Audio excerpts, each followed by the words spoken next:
Hey, how's it going, guys? Happy New Year. I know we already had one show, but I keep saying Happy New Year. This is the Agent Spotlight, episode number 18. We are here. It is Monday, and I hope if you guys have New Year resolutions, you guys are sticking to them. But if it's one of your resolution is to buy a house, get to know a real estate agent that's really making it happen in the community, this is the show for you. Any questions you might have, maybe they might be answered in the show. My name is Carlos Estrada, bringing you the real estate agents that make it happen in the real estate community in the state of Arizona. Stay with us. Hola, buenos días a todos. Como dice aquí mi amigo Carlos, aquí le traemos a los mejores agentes de bienes y raíces en todo el estado de Arizona. What does that mean? That means that these agents are closing 2 to 3 transactions every month. They're constantly in the market and they're making it happen for people. Right now, the way that the market's changing, it's changing almost every 2 weeks. So it's important to have an agent that's consistently in the market. My name's Abel, Badillo, and today we have Luis Chaparro with EMG Real Estate. How are you, Luis? I'm doing great, phenomenal. Thank you for having me. Yeah, of course. Luis, I know that the year just barely kicked off, my man, and I have to start with the fact that, hey, you know what, you're a younger real estate agent, have been doing it for about 3 to 4 years now, and not only are you fairly newer to the market, and when I say newer, my man, it's because we have had people that have been here for 30, 40 years plus in the industry. But obviously, time doesn't necessarily mean more experience. It just means obviously that they've been doing it a little longer. But definitely something that to keep in mind is that that Luis has been closing a lot of transactions. Yeah, I know that recently you placed top 10 in your company, and obviously that speaks a lot from a younger real estate agent that it's really helping the community. Luis. Before real estate, my man, the younger age, what were you doing? High school. I started off, in high school I was working at Jack in the Box. I was there for a bit. Then from there, I knew I was going to get into real estate. Yeah. So pretty much I jumped into a sales job. It was Cricket. Okay. Wireless. So I was there for a bit. I was going to school with for real estate. So that was kind of my background. Yeah, nice. So Cricket. So you just kind of want to get your feet wet with the sales world, right? Yeah. Luis, why real estate, my man? Why step into a space where it's a high stress job, and for those of you that are listening that want to get into the real estate world. It's a higher stress job, and it's very demanding. A lot of people think that they're gonna embark in this profession, and they're gonna make their own schedule or whatnot, but it's quite different, isn't it? Yeah, it is. It's a lot different than obviously working at Cricket or Jack in the Box. Yep. It's very time consuming. There is long days, and sometimes you overlap it in the weekends. Yeah. But I chose real estate just because it was very lucrative. As far as being, and it was also in the helping side. You get to help families out. Right. At the same time, it opens up windows like investments and stuff like that. Yep. And every time I heard real estate, it was get into real estate. Mm-hmm. Followed a lot of influencers like Grant Cardone, all the big guys. And Yep. all they talked about was real estate. So it had to be good. So that's why I jumped into Like it was a fail safe. Like you couldn't go wrong with that for sure. So Lisa, if you weren't an agent today, what do you think you would be and why? Honestly, when I was younger, I took this class. It was a computer class, and it was pretty much architecture. Okay. So designing houses. Yeah. So that was something that I love, designing houses. So a long-term goal would be to build houses, become a builder. So. Yeah, I'm obsessed with architecture and making things. I have a vision for it, but the thing is, if I were to build a house, it'd probably be way too expensive. Right. I wouldn't want to cut corners. I'd be like, let's do this one, Yeah. Exactly. Yeah. But that's funny that you mentioned that. When I was little, I wanted to be a neurosurgeon, and then I found out I was scared of needles. So. You know what? And it's funny. It's funny that obviously you wanted to do something, and it was at the end of the day gonna be involved with in the real estate world. Well, there's still a chance that you do that. Like being so involved in the real estate world, you might still get a chance to design a house. Maybe you're not the one making the plans or the blueprints. Yeah. But you'll be the one that builds it and sees it through and picks everything. And I know a few people that do that where. They know an architect and then the architect helps them build their vision. Yeah, I have a client that's like that.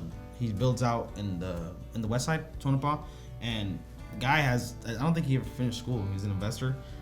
He just got together architects and pretty much got the blueprints, and he just designs a house to where it's like, hey, I want this, and that, and he builds it. And it works. So, yeah. So you have I'm assuming he's an investor. Yeah. He's an investor that builds homes, and I mean, that just goes to speak that obviously anything, and a lot of people close their mind to, hey, you know what, I don't have the opportunities, or I can't do it. You know what I mean? Here you have, and I'm assuming he builds, houses and houses and houses, you know what I mean? So, and he does, I mean, you're saying that he maybe didn't even finish school. So that, I mean, it's you out there that are, thinking, hey, you know what, this isn't possible. I can't own a property, or I can't buy a house, that the world, I guess the opportunity is endless. Luis, what's your why, my man? What I mean, especially being that we're just refreshed year. Yeah. You know what I mean? We're moving forward, and what are you passionate about? Where does your career go from here? From here is pretty much just my why is being able to give keys to families, because it's something special, because you're part of their life. Yep. And I know especially in the Hispanic community, the Latino community, a lot of people are they're not informed on how to be able to buy a property, and a lot of people they hold themselves back from buying one. So I mean, pretty much my why would be just to help people out. And pretty much a why for myself to keep myself motivated is my future, being able to provide, being financially free for, my kids, I don't have a family right now, but he's like one day. Yeah, one day I'll have one, so, or two. Yeah, pretty much just, be able to, be there for them.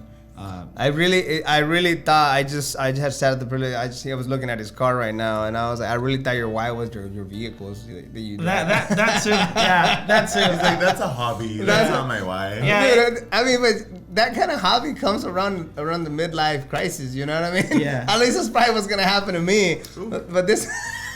Coming up pretty soon, man. This guy's got, just recently bought a haircut, and then he has he's at like a Raptors. Are you getting your motorcycle? And he's got, Are we still we're not talking about me, dude. Is that your resolution for this year?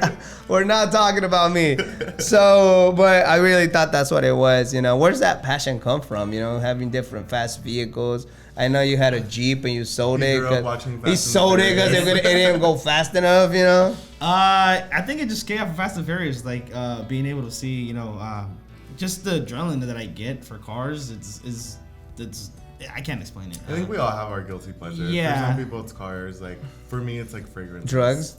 I'm kidding, dude. Yeah. I like nice like colognes. Like that's my like vice. You know what? I don't think I have one, dude. Expert. I don't think you do. I think I'm just, I don't know. Money's your vice. I think so. I found a quarter. There's one quarter, and I've been eyeballing it right there. He's like, and it's in the studio. No one better touch it. I am sure it belongs to somebody, but I found it, so I'm taking that with me. Luis, how does somebody get a hold of you if they're looking, obviously, to, just saying, hey, you know what?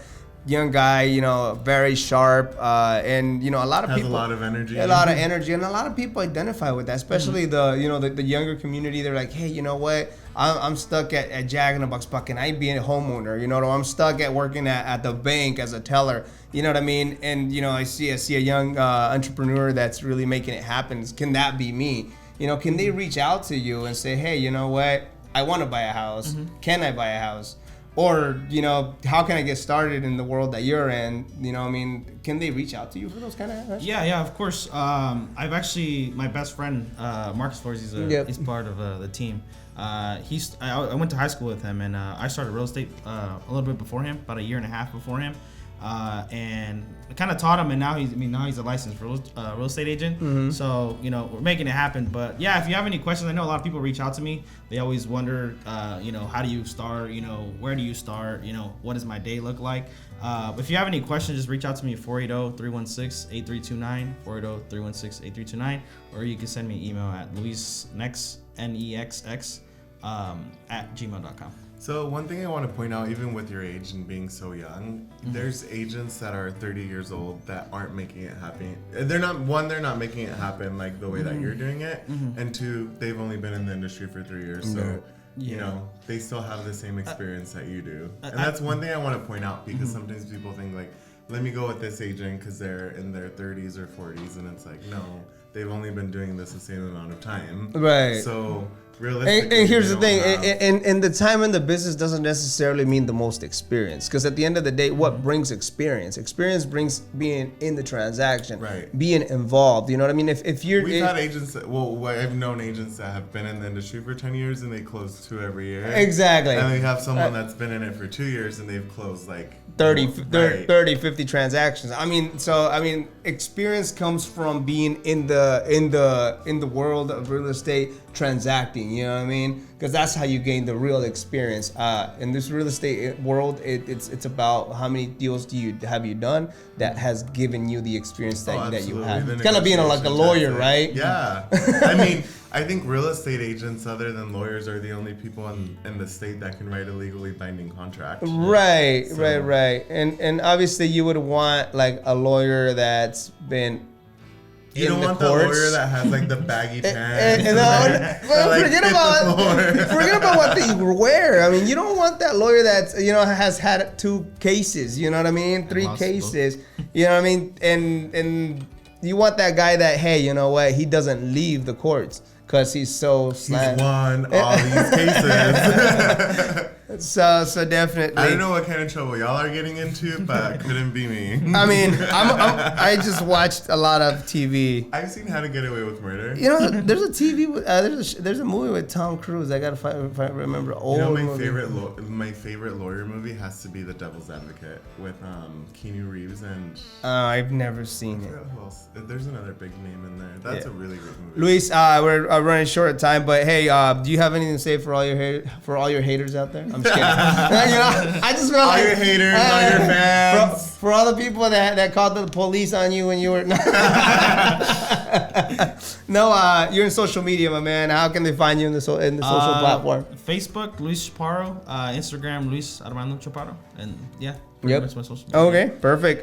We're gonna go to a quick commercial, my man, and once we come back, let's talk a little bit more about the professional side. Obviously, years in the business and things like that nature, and how you can help somebody buy a property or sell their property. This is Agent Spotlight. Stay tuned.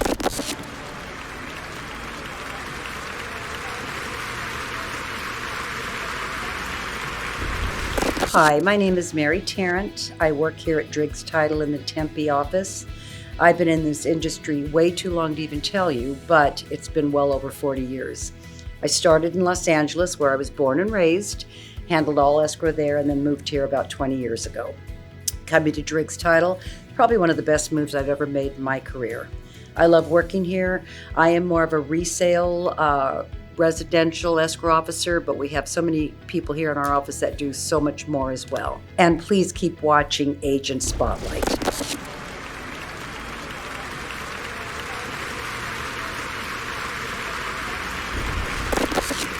And we're back, everybody, and we're here with Luis Chaparro with the MG Real Estate. Luis, we're gonna play some games before we get into the nitty gritty in real estate. So the first game we're gonna play is Truth or Dare. Mm-hmm. Which one do you pick? Truth. Truth. Yeah. Damn. You cheated on your girlfriend. What was the last lie you told and why? Last lie. I don't really lie that much. That much. He's a guy, bro. He's lying about that. He's lying about not lying, dude. Probably to another real estate agent. Probably saying, I know. I have multiple offers on this property. I have multiple offers on this property. I have 20,000 above. Stuff like that. And yeah, that was probably my last lie I had. Yeah. See, at least he was lying for a good reason. Yeah, he was lying for his client. The next one we're gonna do is go ahead and spin our roulette wheel and see what prize you win. Full disclosure, there's shot at tequila in there. Like 5 times. Hard. Oh.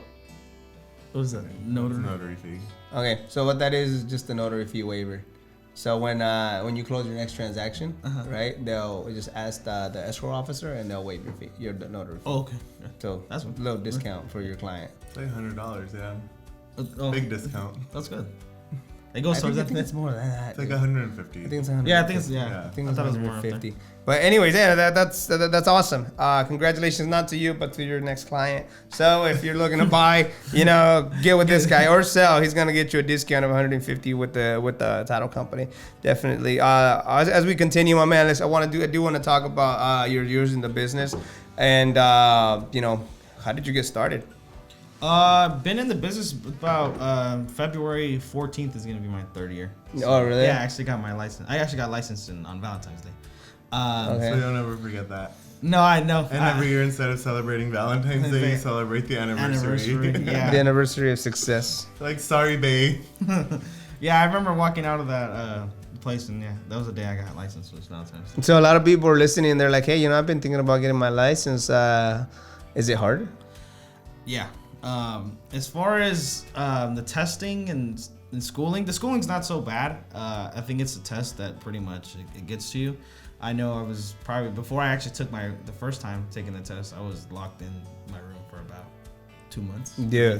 Yeah, no haircut, nothing. So No haircut. pretty much just in there. No fresh fade trying to- Friday. No, I actually, that was one of my punishments, was that You couldn't if, get a haircut. if I didn't, I couldn't get a haircut until I passed my test.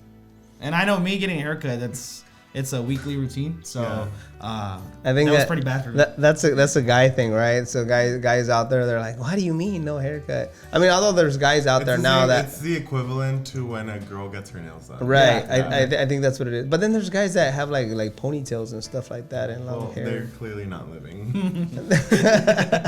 I don't They know. also get their nails done. I don't know, Carlos. Dude, I mean, it's a long hair kind of thing, right? So for me, I have to do it every 2 weeks, and once I hit that 2-week mark, if I don't do it, it bothers me. That's for me now, man. I need a haircut. Same. How do you prepare, Luis, every day? You know what I mean? I figure, obviously, being a younger agent, there's a lot of doubt. I'm assuming that you have to get over, right, because of your age. Have you ever found that your age has been a factor? Not necessarily. I don't let that get in my way. I don't even think about it, to be honest. I just tell myself I'm old enough to be doing this, So Yeah. that's pretty much it. I never had my age as the I mean, obstacle. you're old enough to go to war. Right. Yeah. So And drink too. yeah, but I mean, you're not that young, but I mean, you know what I mean. But have you ever lied about your age? Yes. Yes, I have. When I got licensed, I was 18. I had a client that told me she looked pretty young. And, Yeah. I found out that her son was the same age as me, so Okay. 18. And she was like, "You look very young. You look about my son's age, was 18." But I had told her I was about 23, we went to high school 24. together. Yeah. No, and it was funny because we actually did go to high school together. They never found out that you guys went to high school together?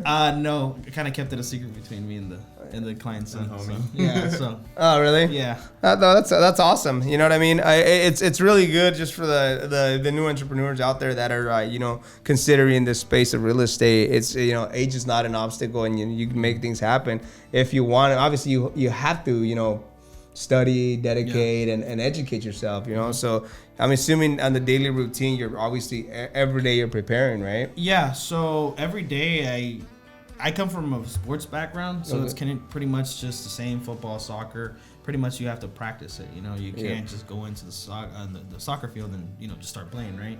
So for me, I try to read a lot more books, but I'm more of millennial, so I like videos and audio books. So pretty much just inform myself of what's going on. Try to stay up to date with all the That is a thing. younger people thing, because Carlos doesn't read the news every day. What? I don't actually even read the newspaper, or do I watch the news? I really don't. So, I mean, I guess I'm the one-off. My man, what is the current state of the market? Is it still a good time to buy, sell? How does 2020 look obviously through your eyes? Because every real estate agent has... 2022 look in your eyes. I mean, every real estate agent has their own perspective about it. Personally, I feel like it's gonna keep going up for a bit. As far as selling, I mean, it's it's a time to sell. And as far as buy, it's a time to buy as well. Interest rates are low. So I think this year would be the time to capitalize on that. I think they just raised the FHA. Was it FHA that raised I think it's both of them. Yeah. It's conventional and FHA. They raised their loan limits. Yeah, so now you're able to get a higher loan at a lower rate. Yeah. Which means that if you were to have bought 2 years ago for a little bit less, your interest was higher, you were still paying more. So now you're able to buy a bigger house at a lower payment. Well, the thing about that too is that they raised the limit on the conventional loan. They raised the limit on the FHA loan for the purposes of that. The real estate market is obviously higher. You know what I mean? So a lot of people are still out there thinking, hey, you know what? These homes are expensive. So I mean, people are identifying, especially like the government and the people that fund these loans, that hey, these homes are gonna stay expensive. And they're gonna keep getting more expensive. So if you're out there and you're thinking like, hey, I'm waiting for the turn, I mean, maybe, people that are a lot, and I don't want to offend nobody, but smarter than they do this on the daily, they identify that needed to happen, which is the reason why they made that extension on the loan. Absolutely. So, Luis, who are the people that you're able to help? Do you charge people if they want to do like an initial consult with you, if they want to buy or sell their house? How does all that work? No, there's no fee. My office is open to anybody. I know I've had a couple people my age kind of set a plan to pretty much to have them be able to buy a house, because I know a lot of people, younger people, especially my era, a lot of people don't have credit, so they think is that something you help them with? Yeah, I help them that. I give them advice on what credit cards to use, to save and stuff like that. So. That's awesome. Yeah. Man. My era. Well, I mean, Our. my yeah. Whoa. No, man, you're past that. Hey, there's only like a fucking 5-6 year difference between the two of us. You're gonna have to bleep that one out, man. How old are you? How old are you, man? 27. Oh yeah. See, I'm in my late 20s now. It sucks, dude. Yeah. Before I was like, I'm in my mid 20s. But I feel like all your era is already buying homes and getting married and. My era's been buying homes probably since I was about 21. A lot of my friends bought when they were younger. Oh yeah. 22, 23. Got married at 21. Yeah. You got married? No, I'm saying they're getting married at 21. I have a bunch of friends that are getting married. My brother's 22 and he's getting married this weekend. Yeah. So don't do that. Take it from somebody who's already. No, I'm just been there, done that. So definitely, you want to, reach out. It's definitely possible, that if he's doing it, there's a lot of like millennials out there, a lot of younger people that, they don't. Gen Z's gonna start buying houses. Are you Gen Z? He is borderline. Mm-hmm. Yeah, borderline. I'm at the borderline. Yeah. Yeah. You jump up back and forth. Yeah, pick and choose. Are you on TikTok? Oh, TikTok, yeah. I'm on. You're on TikTok? Definitely Gen Z. Not actively posting videos. So I just go in the feed. So. I know you're not on TikTok, so you're not in the it. generation, bro. TikTok's actually, there's some educational stuff on there. I mean, I've learned a lot. So I've heard a lot of people back in the day, if I wanted to do something with my car, or fix something, or I would go on YouTube, and I guess now people are going on TikTok. For that. There's real estate. There's a bunch of stuff on there Hey man, I know that you've been obviously talking to a lot of you've been helping a lot of investors grow their wealth, and a lot of people out there too that are hey, they're not necessarily looking for somebody that helps them buy a house, but they want to invest their money and they want to do it in the real estate world.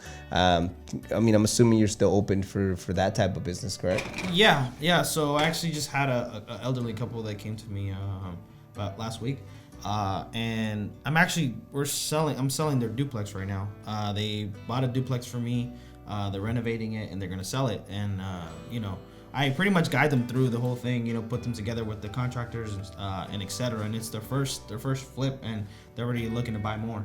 Just because the process, I pretty much took the stress as far as documents and stuff like that off their hands, and they were just the ones that had. Well, and if you can say no to this question, but roughly around how much ballpark did they make on that? Because people are listening, and they want to hear real numbers, Yeah, they ballpark I think cashed out about $45,000. $45,000 off of a $20,000 investment. So. Oh, okay. Yeah. So on top of what their money, so they got their money back and they're getting an additional in a span of how long?